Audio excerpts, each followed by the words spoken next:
Hey friends, welcome back to my YouTube channel finance fortune. My name is doctor Hardik Shah.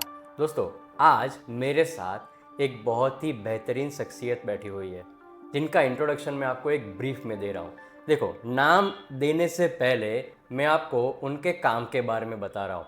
सबसे पहले stock market की जो field है उसमें कुछ भी ले लो, आप इक्विटी ले लो, कमोडिटी ले लो, कोई भी एसेट क्लास ले लो जहाँ पर स्टॉक मार्केट इन्वॉल्व है, उस चीज़ के अंदर इनको 21 साल से ज़्यादा का एक्सपीरियंस है।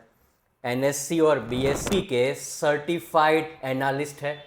टेक्निकल एनालिसिस, फंडामेंटल एनालिसिस, आप जिस तरह का भी एनालिसिस बोलो, इसके अंदर ये एक बहुत ही एक्सपर्ट और नामचीन आदमी है। देखो, उनका नाम है विमल शाह सर। मेरे साथ आज विमल शाह सर जुड़े हुए हैं जिनका एक डेजिग्नेशन मैं आपको बता दूं, ये मोतीलाल ओसवाल के साथ बिजनेस एसोसिएट के तौर पर काम कर रहे हैं और एक बहुत बड़ा नाम मोतीलाल ओसवाल की पूरी दुनिया के अंदर भी उनका एक अच्छा नाम बना हुआ है। Vimal sir, thank you, welcome to finance Fortune.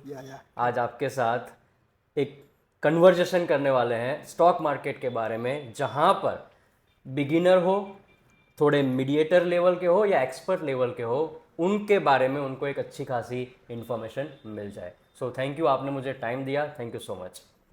Sir, पहला सिंपल क्वेश्चन, कहाँ से इंस्पिरेशन मिली? 21 साल की जर्नी, स्टॉक मार्केट में आप आए, इन्वेस्टमेंट शुरू किया, आपको इंस्पिरेशन कहाँ से मिली? पहले से इंटरेस्ट था मार्केट में, क्योंकि अभी क्या था कि मेरा पहले से फाइनेंस रिलेटेड रह चुका हूँ। मेरे को पता था कि मेरे को ये लाइन में जाना है, समझो। मेरे फादर के टाइम से हम इन्वेस्टेड थे स्टॉक मार्केट में। वो भी मेरे को छोटा था तब से मेरे को पता है वो टाटा स्टील में इन्वेस्ट करते थे, उनके पास सर्टिफिकेट थे। और तब से ये जर्नी शुरू हुई और आगे जाके मैंने एमकॉम और एमबीए फाइनेंस का मैंने स्टार्ट किया। तब से मैं ये फील्ड में आ गया।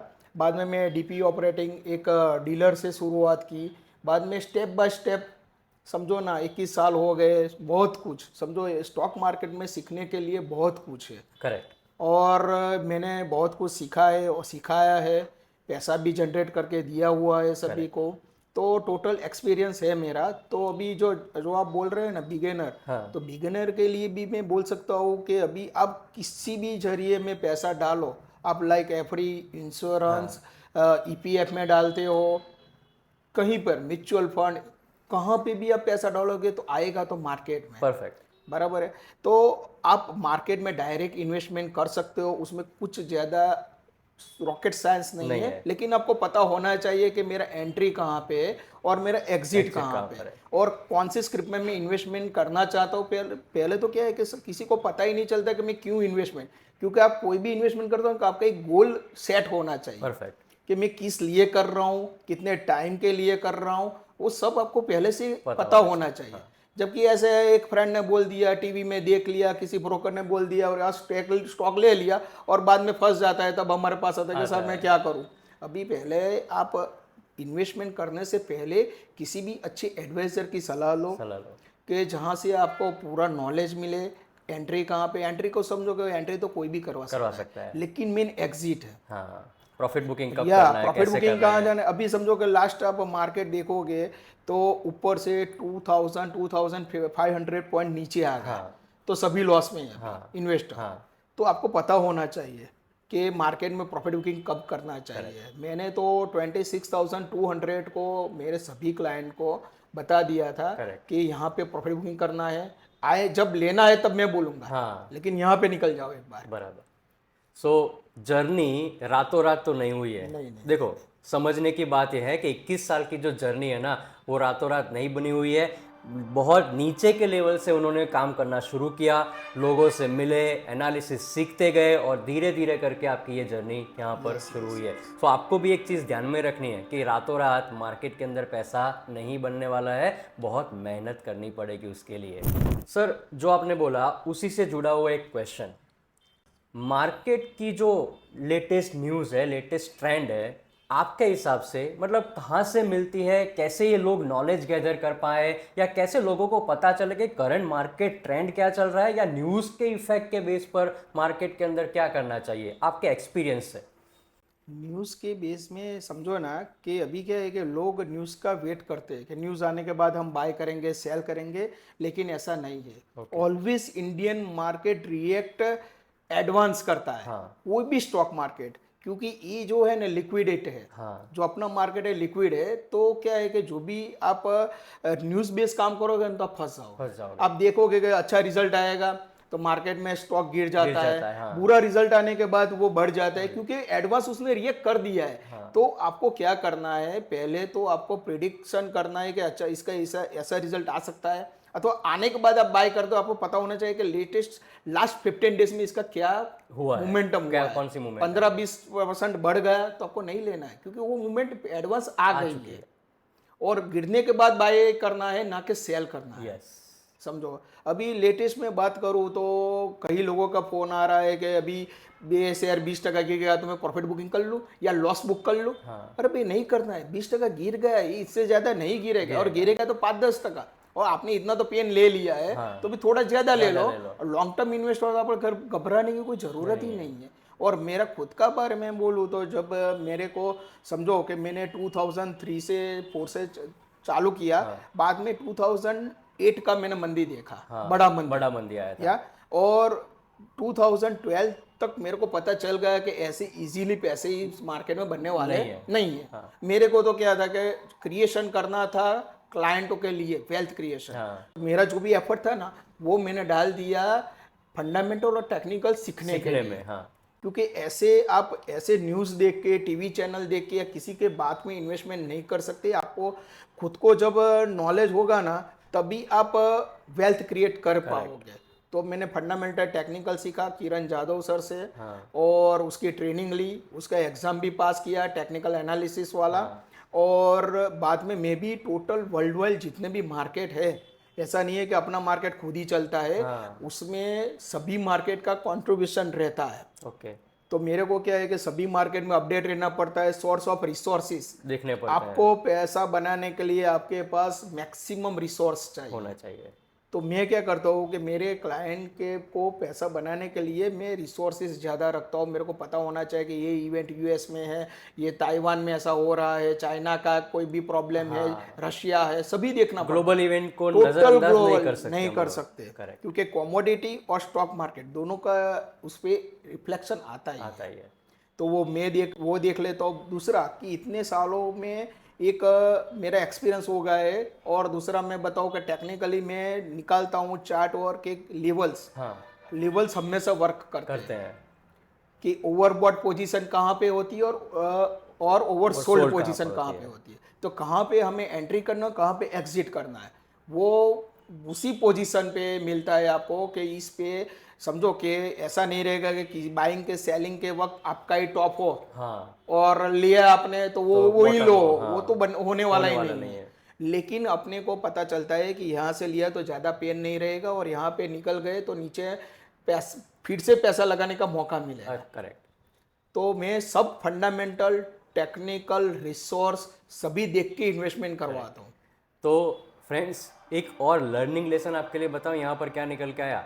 सीखो, लर्निंग इज़ वेरी इंपॉर्टेंट। जैसे सर ने बताया कि तुरंत सब कुछ आ गया, ऐसा भी नहीं था। धीरे धीरे करके उन्होंने सब कुछ सीखना शुरू किया, और सीखने के बाद उन्होंने एप्लीकेशन, बहुत इंपॉर्टेंट सर, आई होप आप एग्री करोगे कि सीखने के बाद जब तक अप्लाई नहीं करेंगे तब तक कुछ नहीं होने वाला है। सो ये भी लर्निंग लेसन आपके लिए है कि सीखने के बाद खाली बैठे नहीं रहना है, उसको अप्लाई भी करना है। ये नोट करके रखो। सर एक सिंपल क्वेश्चन पूछता हूँ, मैं मेरा एग्जांपल देता हूँ। मुझे स्टॉक मार्केट के बारे में कुछ भी नहीं पता है, मैं एकदम बिगिनर हूँ।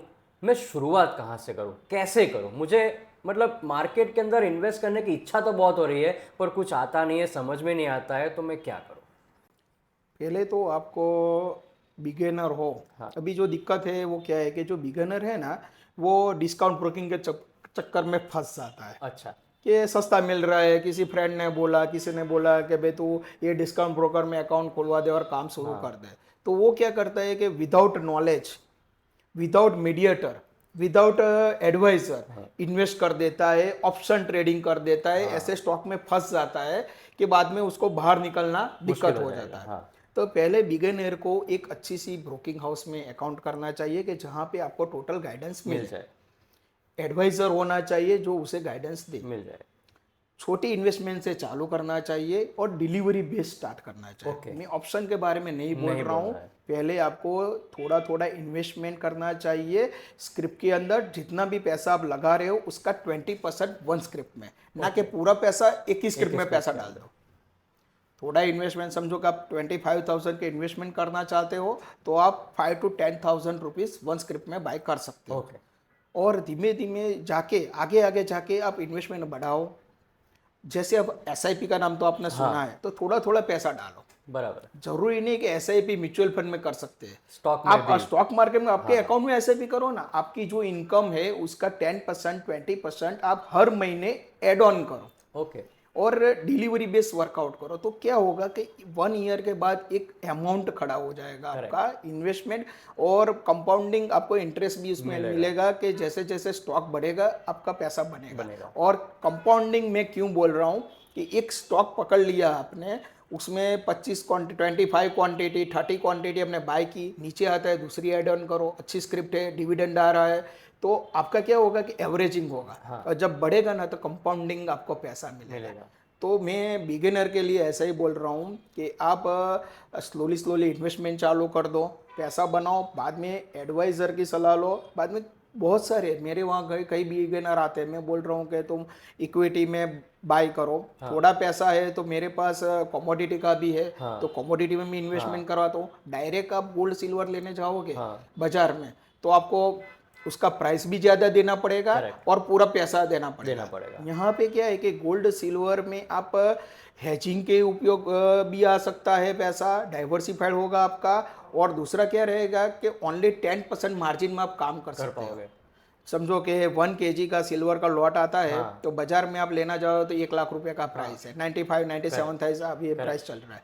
तो वही लॉट हमारे वहाँ 11,000 में आपको मिल जाएगा। आप रोल ओवर कर सकते हो और आपकी पोजीशन में सिल्वर में गोल्ड में इन्वेस्ट कर सकते हो। उसमें मिनी है, माइक्रो है, सब कुछ है। तो इन्वेस्टमेंट यहाँ से भी शुरू कर सकते हो आप। सो कहने का मतलब यह है कि खाली बिगिनर के लिए इक्विटी ऐसा अकेला एसेट क्लास नहीं है, एक कमोडिटी भी एक अच्छा एसेट क्लास है जहां पर वो लोग सोच सकते हैं, समझने के बाद उसके अंदर भी इन्वेस्ट कर सकते हैं। दोस्तों एक और चीज़ सीखने को मिली यहाँ पर। देखो डाइवर्सिफिकेशन की जब बात करते हैं ना तो खाली इक्विटी नहीं आता है। सर ने ये भी बताया कि कमोडिटी भी एक ऐसा एक बोलते हैं ना कि भाई एक ऐसा प्लेटफॉर्म है जहां पर आप एज ए बिगिनर भी कहीं ना कहीं इन्वेस्टमेंट कर सकते हो। ये चीज़ को आपको नोट डाउन करना है। सर मुझे एक डाइवर्सिफाइड पोर्टफोलियो बनाना है। बहुत बार सुना हुआ है कि आपके पोर्टफोलियो के अंदर डाइवर्सिफिकेशन होना ज़रूरी है। आपके एक्सपीरियंस से, आपके हिसाब से एक डाइवर्सिफाइड पोर्टफोलियो कैसा होना चाहिए? कितना % लार्ज कैप, कितना मिड कैप, कितना स्मॉल कैप, मल्टी कैप, क्या करना चाहिए मुझे यहाँ पर? या गोल्ड सिल्वर कमोडिटी जो आप एक्सपर्ट हो वो भी अंदर कैसे इंक्लूड करें, कितना % का वेटेज वहाँ पर दिया जाए? मैं बात करूँगा कि डाइवर्सिफिकेशन का मतलब लोगों को पता ही नहीं है। ओके। ऐसा नहीं है कि अपने पास जितना भी इक्विटी पैसा पड़ा हुआ है, लिक्विड पैसा है, वो मैंने 25% लार्ज कैप ले लिया, 20% मिड कैप ले लिया, स्मॉल कैप ले लिया, गोल्ड में डाल दिया, उसको डाइवर्सिफिकेशन नहीं बोलते हैं। आपका होराइजन क्या है? मैंने पहले ही आपको बताया कि आपका गोल होना चाहिए कि 5 साल के बाद मेरे पास इतने रुपए मेरे पास है और इतने होने चाहिए। गोल सेट करोगे तो ऑटोमेटिक आपको पता चलेगा कि मेरे को किस में जाना है। दूसरा कि एक्सपीरियंस और डाइवर्सिफिकेशन में एज के हिसाब से लेना चाहूँगा। ओके। आपकी एज क्या है, परफेक्ट। आपकी कैपेसिटी आके जाके क्या बनेगी। ओके। जो 22-24 ईयर के लड़के आते हैं जो स्टार्ट कर रहे हैं, अभी नया नया जॉब स्टार्ट कर रहे हैं, उनके लिए अलग रहता है।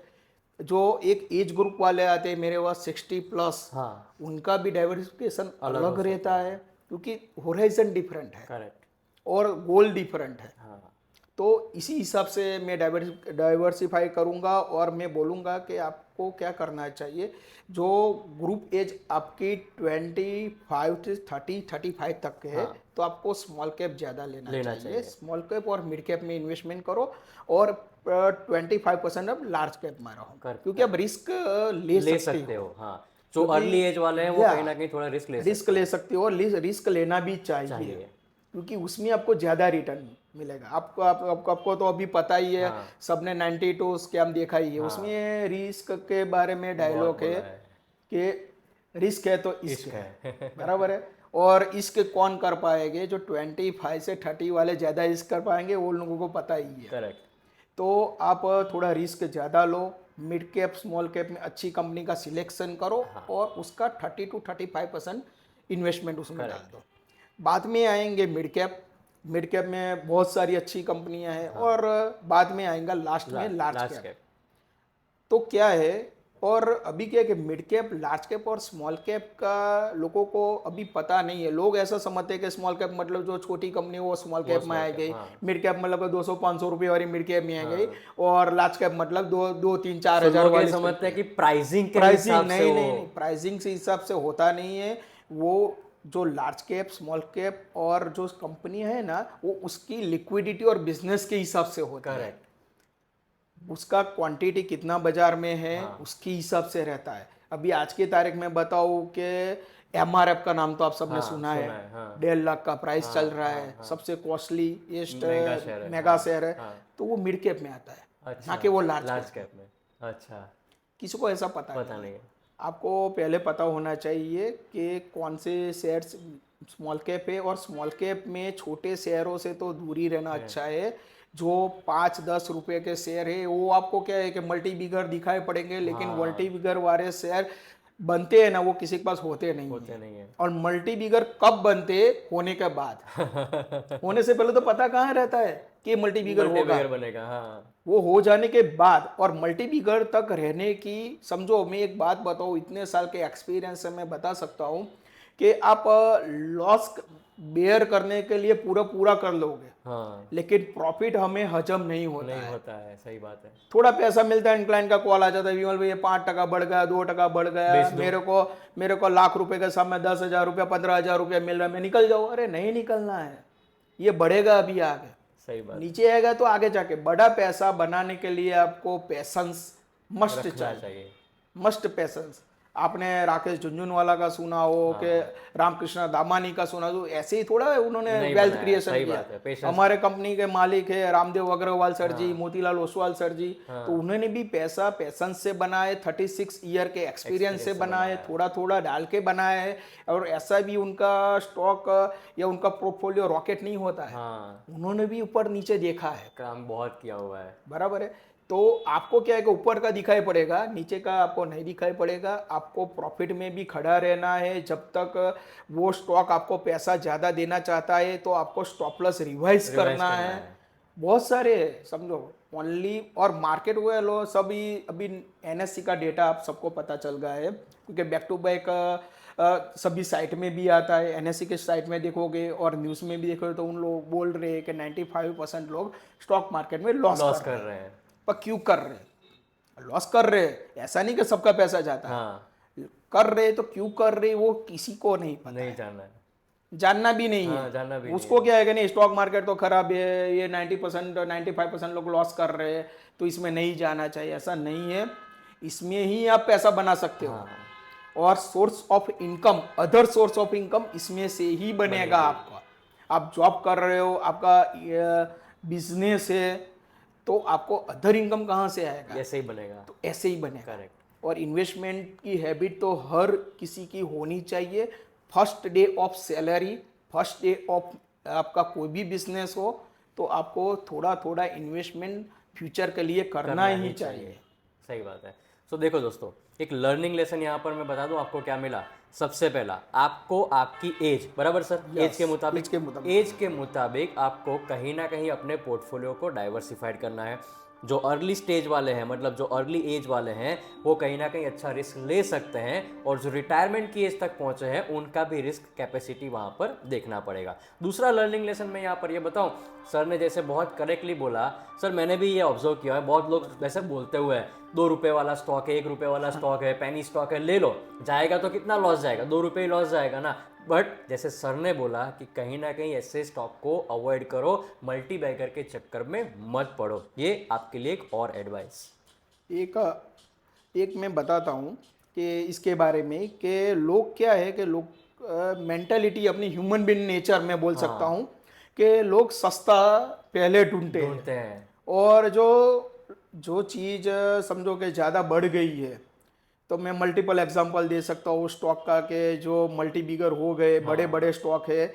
एसआरएफ देख लो, अभी आप मैं बोलूँगा ट्रेंड, ट्रेंड, हाँ। बराबर है, वो भी मल्टी बिगर हो गया। बाद में हल, एचएल हल, HL, वो भी समझो कि मेगे शेयर है।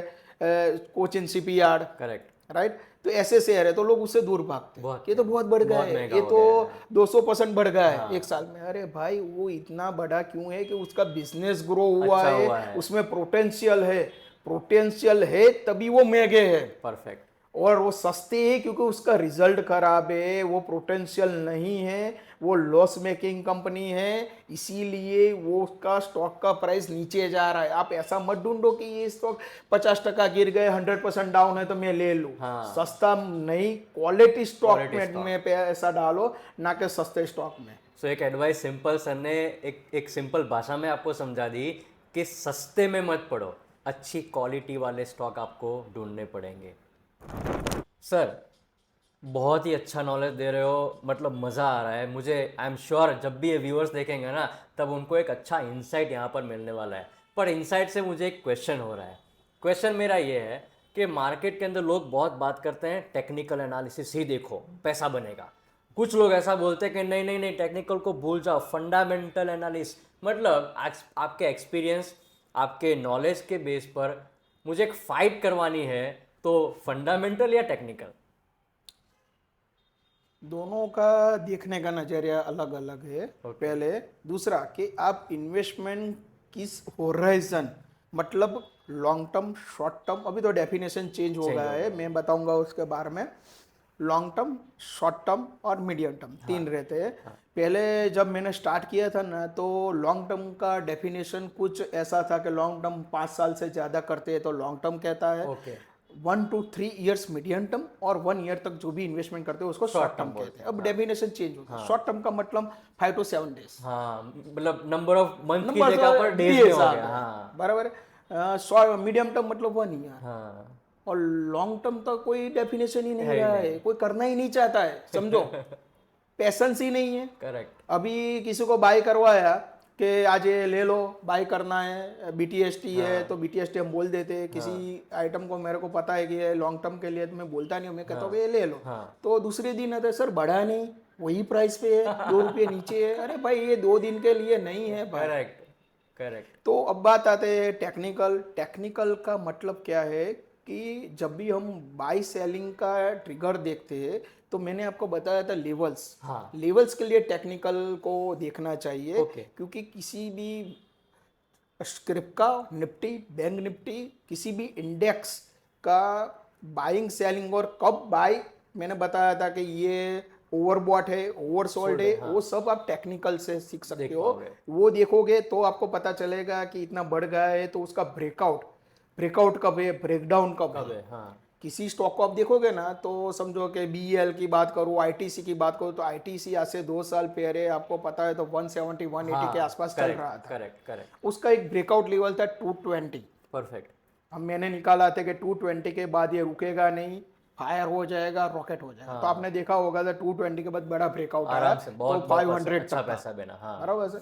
जो स्टॉक 2 साल में रिटर्न ही नहीं बनाया, वो विद इन 3 to 4 month में रिटर्न बना के डबल दे पैसा देता है। करके दे दिया। हाँ। उसका रीजन है टेक्निकल में उसका ब्रेकआउट आता है। ओके। फंडामेंटल तो उसको वही तब भी जैसी थी अब भी ऐसी वैसी है। करेक्ट। ऐसा नहीं था कि उसका परफॉर्मेंस डाउन था और अभी बढ़ गया, नहीं। वो टेक्निकल के हिसाब से आपको पता चलेगा कि ये मल्टीपल ब्रेकआउट है, मल्टी ईयर ब्रेकआउट है, 6 month का ब्रेकआउट है, और ब्रेकडाउन होता है तब भी आपको पता चलेगा कि यहाँ से ब्रेकडाउन हुआ है। तो मार्केट में आपको एक एग्जांपल देता हूँ। जब मैं टेक्निकल का सीख रहा था तब मेरे पास एक स्क्रिप्ट आई थी, पीसी ज्वेलर्स। ओके। मैंने सबसे ज़्यादा पैसा के बना के दिया था मेरे क्लाइंट को पीसी ज्वेलर्स में। ओके। बाय करके नहीं, सेल करके। सेल करके। जब पीसी ज्वेलर्स का चार्ट मैंने देखा 400 के आसपास था, वहां से गिर के 240 रुपीज़ पे आसपास आया। हाँ। तो मैंने देखा कि यहाँ से इस स्टॉक में फायर, इसमें क्या था कि जो भी हमारी पैटर्न बनती है ना उसमें पीसी ज्वेलर्स का शावर फॉल पैटर्न बन रहा था। ओके। शावर फॉल पैटर्न मतलब क्या है कि हम, आपको पता है कि हम जब नहा रहे तो शावर ऊपर से गिरता है तो उसकी जो पैटर्न बनती है वैसे ही पैटर्न स्टॉक में भी बन सकता है। अच्छा। तो मैंने निकाला था कि ये इसमें सावर फॉल पैटर्न आएगा तो इसमें ऐसा शेयर गिरेगा इधर से 220 के नीचे जाएगा तो उसका मेरा सीधा लेवल आता था 80 रुपीज़, और बाप रे, ओनली डबल डिजिट। हाँ डबल डिजिट में। तो मैंने सबको बोला कि आपके पास डिलीवरी है, तो डिलीवरी इतना समझो कि शेयर ऐसा था नहीं कि सबके डीमेट में हुआ है, हाँ लेकिन मैंने उसके ऑप्शन में पुट बाय के लिए बोला। ओके, 100 रुपीज़ का पुट 30 पैसे में मिल रहा था, क्या बात, और विथ इन 2 to 4 डेज वो 30 पैसे वाला ऑप्शन हमने 22 रुपीज़ से 35 रुपीज़ तक बेचा। अच्छा समझो सही बात है, पैसा मल्टीप्लाई हो गया हाँ। With in 2 to 5 days. Days, ये जो है ना वो टेक्निकल का जादू है। जादू है, टेक्निकल का नजरिया हर एक का डिफरेंट हो सकता सकता है। है। चार्ट एक है, लेवल एक है, देखने का नजरिया। जहां पे मेरे को सेल दिख रहा है दूसरे को उसको वहां पे बाय दिखेगा, दिखेगा। हाँ। इसीलिए आप देखोगे ना तो आप टीवी में देखो, जी बिजनेस, सीएनबीसी, वॉट एवर, तो आपको एक ही स्क्रिप्ट में दो लोग अलग अलग बोलेंगे देंगे, बोलेंगे कि ये बाय करना चाहिए, ये sell लेवल से, करना और ये चाहिए। सेल करना चाहिए। दो में से एक तो सही रहेगा, करेक्ट, लेकिन देखने का नजरिया डिफरेंट रहता है। टेक्निकल से आप शॉर्ट टर्म व्यू बना सकते हो, लॉन्ग टर्म नहीं, नहीं, ओके, क्योंकि लॉन्ग टर्म फंडामेंटल पे चलता है। करेक्ट, अब आप बात करते हैं फंडामेंटल। फंडामेंटल कंपनियों में क्या है कि पहले ऐसा था कि रिजल्ट देख के सब देखते थे कि इसका लास्ट क्वार्टर का रिजल्ट क्या आया, 6 मंथ का क्या आया, 3 ईयर का रिजल्ट क्या है, उसका न्यू एक्सपेंशन क्या है, सब देखते थे। अभी ये सब रहा नहीं, मार्केट में ऐसा कुछ नहीं है। फंडामेंटल मतलब क्या है? फंडामेंटल का मतलब ये कि उसके लोन कितनी ली हुई है, उस पर डेप्ट कितना है, वो कंपनी कैसे परफॉर्म कर रही है, कैसे इनोवेशन ला रही है। इनोवेशन का मतलब कि अभी आपको पैसा बनाना है तो आपको मार्केट के साथ अपडेट रहना चाहिए, अपडेट रहना पड़ेगा। आपको मल्टीपल एग्जांपल ऐसे है कि जो जिस लोगों ने अपडेट नहीं किया वो मार्केट में से निकल गए। सही, आज ही मैंने एक माइक्रोमैक्स का आज ही मैंने पढ़ा, मोबाइल 2014 में India largest second company manufacturer Micromax. अभी आप देखो मार्केट में है ही कोई नहीं। नामो निशान नहीं है। क्यों? क्योंकि उन्होंने अपग्रेड नहीं किया, और दूसरा टेक्नोलॉजी से अपग्रेड, और तीसरा क्वालिटी। हाँ, दोनों में आपको अपग्रेड, आपको क्वालिटी देना पड़ेगा, सर्विस देना पड़ेगा, और अपग्रेड भी होना पड़ेगा। नोकिया अपग्रेड नहीं किया, कोडक बराबर, बहुत सारी कंपनियां हैं, फोर्ड, शेवरोलेट, सही बात है, वो अपग्रेड किया ही नहीं। यहाँ पे इंडिया में शेवरोलेट की गाड़ियां आती थी, आपको पता था 10 ईयर्स तक उन्होंने कोई न्यू मॉडल ही नहीं निकाले। तो मारुति, हुंडई, होंडा जैसी कंपनियां इनोवेशन हर 2 साल में, हर साल में कुछ नया लेके आ जाती है, तो उसका बायर ऑलरेडी आ जाता है। आपने लिए है तो नेक्स्ट ईयर वो पुरानी हो जाएगी, आप सेकंड हैंड बेच के नहीं ला दोगे। मतलब मार्केट में लोगों के बीच रहते हैं, वो पता है कि लोगों को क्या चाहिए, अपग्रेड। या आप जब तक अपग्रेड रहेंगे तब तक मार्केट में रहेंगे, सिंपल। सही बात। तो ये फंडामेंटल का नजरिया है। फंडामेंटल जब स्टॉक आप सिलेक्ट करते हो तो आपको पता होना चाहिए कि वो कंपनी का विजन क्या है, फ्यूचर क्या है। आप इन्वेस्टमेंट करते हो बैक डेटेड डेटा देख के, हम इन्वेस्टमेंट करवाते हैं उसका फ्यूचर देख के। That is different advisor. मैं बोल रहा हूँ अच्छे एडवाइजर क्यों? तो इजी रीजन के लिए, करेक्ट, कि आप इन्वेस्ट करो फ्यूचर देख के। सचिन ने 100 सेंचुरी मारी थी, वो हो गया। अब नहीं होगा। अभी उनको 15 रन सर को बनाने के लिए भी दिक्कत हो जाएगी। इसीलिए आप बैक डेटेड डेटा मत देखो। ये स्टॉक 200% चल गया तो ऐसा नहीं है कि दूसरे साल भी 200% चलेगा। आपको पैसा बनाने के लिए फ्यूचरिस्टिक बनना पड़ेगा, फ्यूचरिस्टिक इन्वेस्टमेंट करना पड़ेगा, तभी आप पैसा बना पाओगे, और उसे कहते हैं फंडामेंटल। देखो दोस्तों, मैं लर्निंग लेसन तो यहाँ पर बहुत ले रहा हूँ। देखो, सबसे पहला क्या बोल दिया पता है सर ने? अगर टेक्निकल देख रहे हो ना तो आपका नज़रिया शॉर्ट टर्म का होना चाहिए, और फंडामेंटल देखते हो तो as rightly said by sir कि आपका नज़रिया है ना लॉन्ग टर्म का होना चाहिए। और जैसे बोलते हैं ना कि फ्यूचर में इन्वेस्ट करना, देखो फंडामेंटल का मतलब सर ने यहाँ पर यही बताया है कि कंपनी का फ्यूचर कैसा है, कंपनी का बिजनेस कैसा चलता है, उसको ध्यान में रखो। और जैसे आप फंडामेंटल, सर अगर मैं करेक्ट इंटरप्रिटेशन कर रहा हूँ तो फंडामेंटल आपने देख लिया ना, उसके साथ साथ आपको टेक्निकल लेवल्स को बहुत इंपॉर्टेंट में रखना है, क्योंकि ये टेक्निकल फंडामेंटल तो पक्का देने वाला है, पर टेक्निकल लेवल्स भी आपको अच्छा पैसा बना के 100%। मैंने आईटीसी का जो एग्जांपल दिया है वही से, कि आप फंडामेंटल देके पैसा तो डाल दिया पर आपको टेक्निकल नहीं पता है, तो कब चलेगा? तो वो क्या करेगा कि कोई भी लॉन्ग टर्म इन्वेस्टर 2 साल हो गए मेरे को रिटर्न मिल ही नहीं रहा है, मेरा तो पोलियो बढ़ ही नहीं रहा है, तो वो क्या कर राइट टाइम पे निकल जाएगा, क्योंकि उसने इन्वेस्टमेंट किया है 180 पे, और 200 रुपया आएगा ना, तो इन्वेस्टर ने 5 साल का नजरिया लिया होगा, पर वो मानसिक रहता है ना प्रेशर, ये साला मार्केट तो 2000 पॉइंट बढ़ गया, मेरा शेयर तो बढ़ा ही नहीं। अरे भाई क्यों नहीं बढ़ा है, लेकिन उसने ब्रेकआउट नहीं दिया है, वो ब्रेकआउट देगा ना। मोस्टली केस में सब क्या बोलते हैं, मेरे बेचने के बाद बढ़ गया, हाँ मोस्टली केस में लेने के बाद घट घट गया। गया। अरे भाई तूने लिया है, वो डाउन ट्रेड में बाय किया है, और तूने जब उसको सेल किया वो अप ट्रेंड था। ट्रेंड तो आपको पता ही नहीं है, आप क्या देखते हो कि नहीं यहाँ नीचे जा रहा है तो मैं दूसरा क्वांटिटी ले लूंगा। करेक्ट। यस बैंक में क्या हुआ था, सिंपल एग्जांपल, जो मैंने सावर पैटर्न बोला ना, सेम पैटर्न यस बैंक में था, DHFL में था। सावर फॉल पैटर्न उसमें भी बना था, 200 में लिया, 150 में लिया, 100 में लिया, 30 में लिया, और अभी भी खड़े हैं। उनको पता ही नहीं है कि इसका फ्यूचर क्या है। हर एक के घर में यस बैंक है ऑलमोस्ट, हाँ। और दूसरा आइडिया, वोडाफोन सबके पास है। और अभी भी फोन आते हैं कि सर दूसरे ऐड ऑन करे, दूसरे ऐड ऑन करे, नहीं करना है भाई, तूने किया अभी, ये जो भी है उसको होल्ड करके रखो, बराबर है। अच्छी कंपनी है लेकिन उसको होल्ड करके रखो। हाँ, सो लर्निंग लेसन यहाँ पर यही है कि फाइट तो चल रही है, फंडामेंटल टेक्निकल दोनों की फाइट चल रही है, पर दोनों को साथ में मिलकर आपको कहीं ना कहीं पैसे बन पाएंगे। सर घुमा फिरा के नहीं पूछ रहा हूँ, एकदम स्ट्रेट फॉरवर्ड पूछ लेता हूँ। ओके। कितने सारे आईपीओ आ गए पिछले 3-4 साल, मतलब कोविड के बाद तो मैंने देखा कि बहुत सारे आईपीओ है, कुछ ने अच्छा कमा के दिया, कुछ ने कमा के नहीं दिया। मेरा सिंपल क्वेश्चन, आईपीओ अच्छे हैं इन्वेस्टमेंट करना या बुरे हैं? आईपीओ अच्छे है। ओके, सिंपल एक शब्द में बोलूँगा कि आईपीओ में आपको इन्वेस्टमेंट करना चाहिए, लेकिन अभी क्या है कि लोग स्मार्ट हो गए, जैसा स्मार्टफोन है, स्मार्ट टीवी है, लोग भी स्मार्ट है। तो क्या करते हैं कि आईपीओ आने से पहले ग्रे मार्केट प्राइस देख लेते हैं। हाँ, अभी ये ऐसा ये कि यूफोरिया हो गया है। पहले तो क्या था कि मेरे को कॉल आते थे कि विमल सर आप हम ये आईपीओ में पैसे डालें। हाँ, अभी फोन आने के बजाय वो मेरे को बोल रहे कि सर इसमें पैसे डाल सकते हैं, आप भी डालो, क्योंकि वो प्राइस देखा उसने, ग्रे मार्केट वाला GMP देखा तो डबल है सर। तो मेरे को लगता है कि जो आपका विजन है वो चेंज हो गया है आईपीओ के बारे में, और आईपीओ में पैसे बन रहे हैं। हाँ, लास्ट 3 to 4 ईयर्स जो भी आईपीओ आए, बहुत कम आईपीओ ऐसे हो गए जिसमें फ्लैट ओपन हुए होंगे या नीचे में आए। हाँ, बाकी मैक्सिमम में आपको इंडिकेशन दूँ तो 70 to 80% आईपीओ में पैसा बना है। करेक्ट। पर पैसा बना है क्योंकि मार्केट अच्छा है। हाँ, ये बात कोई नहीं बोलेगा आपको, मैं आज बोल रहा हूँ कि मार्केट में बुल रन चल रहा है, बुल रन अभी भी 10 to 15 ईयर तक रहेगा। ओके।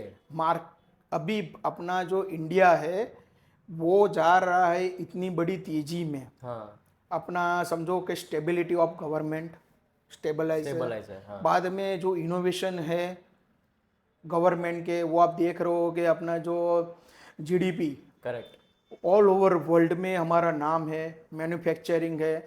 चाइना के बाद की जो सबसे बड़ी कंट्री है कि जो ग्रो कर रही है वो इंडिया ही है। सबसे ज़्यादा पैसा कहाँ पे आएगा तो इंडिया में ही आएगा।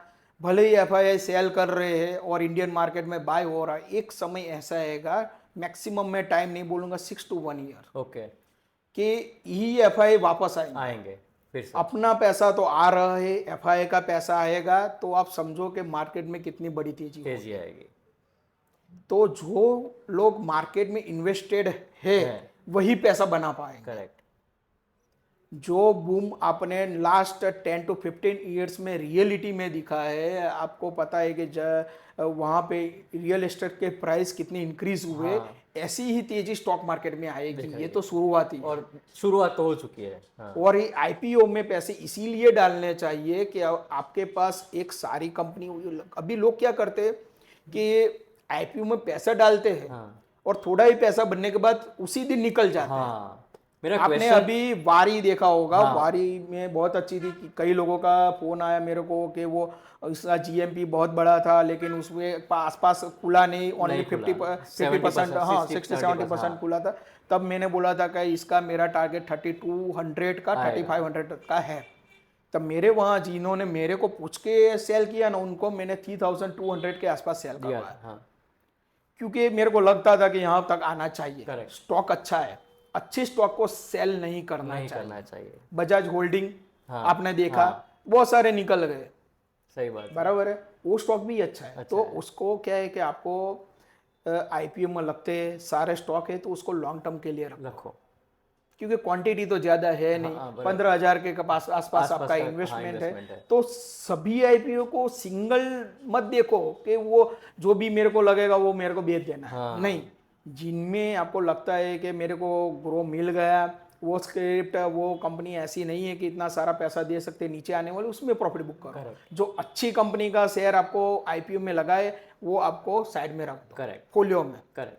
लॉन्ग टर्म के लॉन्ग लिए। टर्म के लिए। तो आईपीओ सभी अच्छे नहीं होते, पहले को आपको मार्केट को देख के इन्वेस्टमेंट करना चाहिए। अभी मार्केट बुल रन में है, अच्छा है, तो आईपीओ में पैसा बनेगा। हाँ। जब एक सिचुएशन आएगी कि मार्केट में दो अलग अलग प्रकार के करेक्शन रहते हैं, एक करेक्शन रहता है टाइम करेक्शन और दूसरा करेक्शन रहता है प्राइस प्राइस करेक्शन। करेक्शन, बराबर है। टाइम करेक्शन में ऐसा रहेगा जो अभी चल रहा है हाँ। कि मार्केट 23,800 से 24,600, 600, हाँ, एक 700-800 पॉइंट के दायरे में मार्केट घूम रहा चालू है। है। हाँ, कभी देखोगे प्लस, कभी देखो माइनस, रहेगा वहां का वहीं। करेक्ट। इसको बोलते हैं टाइम टाइम करेक्शन। करेक्शन। साथ में बोलूंगा मैं प्राइस करेक्शन। तो प्राइस करेक्शन चल रहा है स्क्रिप्टों में, हाँ, किसी भी स्क्रिप्ट को पकड़ दो, 7%, 5%, 10% माइनस है। मार्केट कितना है तो 50 पॉइंट, 50। और स्टॉक है आरती इंडस्ट्रीज 20% करेक्शन, एशियन पेंट्स में कल हुआ जैसे 10% का 10% करेक्शन। जिसका भी रिजल्ट आता है उसको दो डालते हैं। करेक्ट। रिजल्ट इतना खराब भी नहीं रहता है, रहता लेकिन ये प्राइस करेक्शन चल रहा है क्योंकि मार्केट नई तेजी के लिए तैयार हो रहा है। करेक्ट। आपको ये भी देखना चाहिए, इंडेक्स वहां पे स्टॉक करेक्शन आएगा, एक लेवल ऐसा आएगा कि वही स्टॉक फिर से परफॉर्म करके इंडेक्स उससे ऊपर जाएगा। करेक्ट। तो ये अभी घबराने की जरूरत नहीं है, पैसा डालने का टाइम है। Correct. जब भी मार्केट में प्राइस करेक्शन मिले तो पैसा डालो और आईपीओ में इन्वेस्टमेंट करो, अच्छे आईपीओ में इन्वेस्टमेंट करो और किसी भी सारे एडवाइजर से एडवाइस करके इन्वेस्टमेंट करो। खुद ही चार्टिस्ट मत बनो, ग्रे मार्केट को देके ऐसे ही इन्वेस्ट मत करो। और दूसरा एसएमई आईपीओ के बारे में इसके साथ बोलूंगा कि प्लीज उसमें इन्वेस्टमेंट करने से पहले 10 बार सोचो। हाँ, क्योंकि उसका क्या होता है कि मैक्सिमम प्रमोटर के पास हिस्सा रहता है, ओनली 50 करोड़ के आसपास उसका वैल्यू रहता है, और उसमें जो आईपीओ आपको लगेगा वो नीचे ही खुलेगा। और जो समझोगे जो आईपीओ में आपको 90% प्रॉफिट दिखेगा वो आपको नहीं लगेगा। तो उसमें सोच समझ के पैसा डालो, क्योंकि उसमें क्या अमाउंट भी बड़ा रहता है। करेक्ट। तो प्लीज आईपीओ में इन्वेस्टमेंट करो, लेकिन सोच समझ के। सो लर्निंग लेसन यहाँ पर ये मिल के आ रहा है कि अच्छी क्वालिटी के जो आईपीओ आ रहे हैं ना, उसमें आप इन्वेस्टमेंट कर सकते हो। अगर लगता है लिस्टिंग डेट पर गेन मिलता है, उसको थोड़ा कैरी फॉरवर्ड भी करना है, क्वालिटी वाली कंपनी है तो लॉन्ग टर्म के लिए उसको होल्ड करो। और एसएमई आईपीओ में इन्वेस्टमेंट करने से कहीं ना कहीं आपको थोड़ा बहुत तो कॉशियस रहना पड़ेगा। सर एक लास्ट क्वेश्चन आपसे पूछता हूँ। क्वेश्चन ये है कि बहुत सारे लोग, जैसे आपने भी बोला, सेबी भी अभी बोलता है कि 90% से ज़्यादा लोग कहीं ना कहीं लॉस कर रहे हैं। तो मेरा क्वेश्चन ये है कि लोग ऐसी क्या मिस्टेक कर रहे हैं और इसको अवॉइड करने के लिए क्या करना चाहिए? ओके, अभी क्या है कि मैंने पहले ही बोला कि आपको एक अच्छा एडवाइज़र आपके पास होना चाहिए, जो इनको एटलीस्ट 10 to 15 ईयर का एक्सपीरियंस हो मिनिमम, क्योंकि उसने सब कुछ देखा। जिन लोगों ने समझो 5 साल देखे हैं ना 2020 के बाद, उसने तेजी ही देखी। मंदी क्या होती है हमें पता है। 500 वाली चीज़ कैसे 25 रुपीज़ हो जाती है, 25 रुपया, वो हमने देखा हुआ है, समझो। तो जिस लोगों को मैक्सिमम एक्सपीरियंस है उससे एडवाइस लो। दूसरा कि जो आपने पूछा कि बोला अभी कि एनएससी का डेटा 90%, राइट, वो डेटा क्या है? वो डेटा है एफ&ओ और ऑप्शन ट्रेडिंग का, ना कि डिलीवरी एनएससी का। सिंपल। लोग इन्वेस्टमेंट करते हैं, अभी क्या है कि सबको ज़्यादा जल्दी पैसा बनाना है, शॉर्ट ड्यूरेशन में। और दूसरा क्या रहेगा कि लोगों को ऐसा होता है कि निफ्टी, बैंक निफ्टी का किसी एक फ्रेंड ने पैसा डाला और 50 रुपया वाला ऑप्शन 300 होगा, 500 होगा, क्लोजिंग में उसने पैसा इतना नहीं बनाया है उसने, लेकिन उसके बेचने के बाद वो मल्टीप्लाई होगा। तो वो क्या सोचेगा, मैं भी इसमें ट्रेड करके पैसा बना सकता हूँ शॉर्ट टर्म में। और वीकली एक्सपायरी है, करेक्ट। तो सभी इसमें पैसा ज़्यादा जो लॉस होता है ना इसमें होता है, क्योंकि विदाउट स्टॉप लॉस एवरेजिंग करते हैं। हाँ ऐसा नहीं है कि स्टॉप लॉस नहीं होता है, हमारी भी स्टॉप लॉस होता है, पर विदाउट मेरा कोई भी ट्रेड में एवरेजिंग नहीं रहता है। जब मैं मेरा लगता है कि इसमें मेरा 100% लगता है, 80% लगता है कि नहीं ये आगे जाके पैसा दे सकता है, उसमें हम रॉन्ग भी हो सकते हैं, लेकिन तब जाके हम थोड़ा एवरेज करते हैं। लेकिन किसी भी ट्रेड में ऑप्शन में आपको एवरेजिंग नहीं करना चाहिए। दूसरा कि जब भी इन्वेस्टमेंट करते हैं, आपका 5 लाख रुपया मेरे पास इन्वेस्टेड है, तो हम क्या करेंगे कि आपका ऑप्शन में ओनली उसमें से 5 to 10% इन्वेस्ट करेंगे। हाँ लोग क्या करते हैं, जितना पैसा होता है ना एक ही पोजीशन में डाल देते हैं। कितने क्लाइंट मेरे पास आते हैं कि जिन्होंने 3 महीने 6 महीने में 50-50 लाख रुपए का लॉस किया है।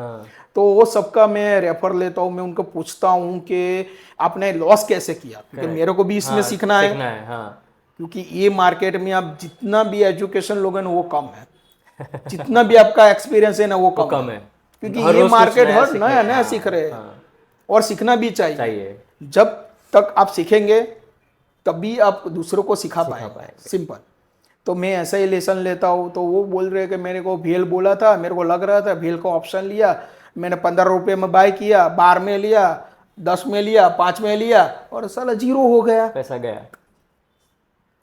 तो आप ऐसा क्यों इन्वेस्टमेंट करते हो कि जहाँ पे मेरे को लगा कि 15 में मैं फंस गया हूँ, तो आपको 12 में जब आपने एवरेज किया ना वो आपका एग्जिट प्राइस था। हाँ आपको वहाँ पे स्टॉप लॉस लगाना था। करेक्ट। वहाँ पे आपने एड ऑन किया। चलो आपको लग रहा था तो आपको दूसरी पोजीशन नहीं लेनी थी, वो पोजीशन छोड़ देनी थी। हाँ तो आपका लॉस कितना होगा कि जब आपने पहली पोजीशन ली ना उतना ही लॉस होगा। और दूसरा एक रहता है लॉस करने का रीजन कि ऑप्शन में क्या रहता है कि सभी को पहले से पता है कि उनका लॉस कितना होगा। हाँ डे 1 से पता है, मतलब जब भी ट्रेड लिया पता हो जाता है कि इतना लॉस और मैं हमेशा बोलता हूँ कि जितना बेनिफिट रहता है उतना भी उसमें लॉस हो सकता है। हम बेनिफिट देखते हैं, लॉस नहीं देखते। लॉस क्यों नहीं देखते कि आपको पता है कि निफ्टी का मैंने ऑप्शन लिया है, मैंने 15,000 डाले, 20,000 डाले, 5,000 डाले, तो होगा तो क्या मेरा 15 ही जाएगा ना। हाँ 15 20 ही जाएगा ना। तो आप क्या स्टॉप लॉस इन्हें 0 होने दो ना, क्या पता चला। और ऐसे 20-20 करके सारा कैपिटल चला जाएगा। 10-10 लाख, 15-15 लाख। हाँ। और मैक्सिमम लॉस करने वाले के एज की बात करूं तो मैक्सिमम लॉस 25 से 35 के आसपास का है। Surprisingly young generation. क्या बात। कॉलेज में अब मैं बताऊं कि मैक्सिमम कॉलेज में पढ़ने वाले लड़के अकाउंट ओपन करवाते हैं डिस्काउंट ब्रोकर के पास। क्योंकि वो क्या है कि बाहर से पढ़ने के लिए आते हैं, उनके पास पता नहीं है कि गांव में कौन सी अच्छी ब्रोकिंग है, कुछ नहीं और कहाँ पे जाना है, कौन ब्रोकर अच्छा है, उनको नहीं पता। तो वो क्या करे, ट्रेडिंग के लिए वो ऑनलाइन ब्रोकिंग का उपयोग करता है और डिस्काउंट ब्रोकिंग का उपयोग करता है। वहाँ पे मीडिएटर तो कोई रहता नहीं है, बोलने वाला कोई है नहीं, कुछ भी बाय कर लेते, कुछ भी सेल कर देते और टोटल लॉस कर लेते। कोई एडवाइजरी नहीं आएगी, कुछ नहीं आएगा। एक्चुअली कॉलेज के लड़के को स्टार्टिंग में इन्वेस्टमेंट से करना चाहिए, ना कि इन सब लफड़ों में पड़ना चाहिए। और ये सब करते हो तो आपको मीडिएटर चाहिए, एडवाइजर चाहिए, आपको रिसर्च टीम चाहिए। टिप के बारे में तो मैं बोलूँगा कि उसमें तो पढ़ना ही नहीं चाहिए। फ्री की टिप तो आपको पता है, आपको भी कॉल आते होंगे, बहुत आते हैं कि भाई मैं इंदौर से बोल रहा हूँ, मैं यहाँ से बोल रहा हूँ, आप काम चालू कर दो। उसका भी मैं नज़रिया बताऊँ कि मैंने उसका भी रिसर्च किया था। तो वो लोग क्या करता है कि सर आपको बैंक निफ्टी बाय करवाते हैं, दूसरे को सेल करवाते हैं, तो दोनों में से एक तो होगा। जिसका होगा उसको पैसे पड़ जाते हैं। तो जो मैंने बोला था सर हुआ, अभी आप एक काम करो, कल 2,000 रुपये डाल दो और काम चालू कर दो। फंस जाते हैं लोग फंस जाते हैं। और एक मेन पॉइंट लॉस का वो है ओवर ट्रेडिंग। सबसे ज्यादा लॉस ओवर ट्रेडिंग से होता है। मेरे वहां मिनिमम ट्रेड करते हैं हम। आज समझो कि मैंने निफ्टी का सुबह ट्रेड लिया, क्लाइंट का इन्वेस्टमेंट 10,000 है अप्रॉक्स। एक लॉट मैंने करवाया, उसका 10,000 इन्वेस्टमेंट था, उसमें 2,000 रुपया 2,500 रुपया आ गया। बहुत है ना। आज का दिन क्लाइंट का हो गया। अब उसमें ओवर ट्रेड मेरे को करना ही नहीं। लोग ये भी करते हैं कि 2,000 आए ना, चलो और ट्रेड और करेंगे। जाएगा तो क्या, आज का लिया हुआ पैसा ही जाएगा। चला जाने के बाद वो क्या करेगा, चला गया वो वापस ले आओ करने के लिए। तो क्या हुआ, दिए उसमें 15 ट्रेड करोगे, वो करना ही नहीं है। एक टारगेट सेट करो कि मेरे इन्वेस्टमेंट ये है और इतना रिटर्न होना चाहिए। और दूसरा क्या है कि लोगों को परिभाषा ही नहीं है किसकी, तो रिटर्न की। मेरे को लोग बोलते हैं कि विमल भाई 5 लाख रुपए मेरी इन्वेस्टमेंट है, 10 लाख है, 1 लाख है, तो दिन का कितना मिलेगा? अरे बाप रे। अरे दिन के हिसाब से ट्रेड ही नहीं करना करना चाहिए है। ना। समझो, आपको इन्वेस्टमेंट लॉन्ग होराइजन, भले भी आप ट्रेडर है तो आपको रिटर्न काउंट करना चाहिए 3 मंथ, 6 मंथ या 1 ईयर। 1 year, correct. बिजनेस करते हो तो आप इन्वेस्टमेंट करते हो बिजनेस में, तो आपको उसमें रिटर्न लॉन्ग टर्म ही देखना चाहिए। लॉन्ग टर्म बोल रहा हूँ 3 महीने, 6 महीने, 1 ईयर। उसमें आप देखो कि मेरे को कितना रुपया आया, ना कि हर रोज के लिए है नहीं ही है, नहीं। नहीं है। और मार्केट का एक सीनियर में बोलूँ कि मार्केट की फितरत है कि जिन लोगों को ज़रूरत है, जो बोलेगा कि पैसे में स्टॉक मार्केट में कमा के मेरा घर चलाऊंगा, उसको मार्केट कभी भी पैसा नहीं देगा। अच्छा। मार्केट में पैसा किसका बनता है कि जिनको पैसे की ज़रूरत नहीं है, वही बड़ा पैसा कमा सकते हैं। सही आप ऐसा बोले कि मैं 15-20 हज़ार डालूंगा और हर महीना 15 हज़ार निकाल दूंगा, नहीं होगा। तो आपको कभी भी पैसा नहीं मिलेगा। आप स्टॉक मार्केट में ऑप्शन ट्रेडिंग करो ही मत, आप इन्वेस्टमेंट ही करो। करेक्ट सर, बहुत कुछ जानने को मिला आपके एक्सपीरियंस से। आई एम श्योर जो हमारे व्यूअर्स हैं ना, उनको आज बहुत ही बड़ा लेसन लेने को मिला है, देखने को मिला है। Sir thank you so much आपका टाइम देने के लिए, मुझे टाइम देने के लिए, फाइनेंस फॉर्चून को टाइम देने के लिए। आई होप के आगे आने वाले जो साल हैं वहाँ पर आपके इन्वेस्टर्स और हमारे व्यूअर्स दोनों अच्छा पैसा बना पाए। 100%। Thank you sir. Thank you.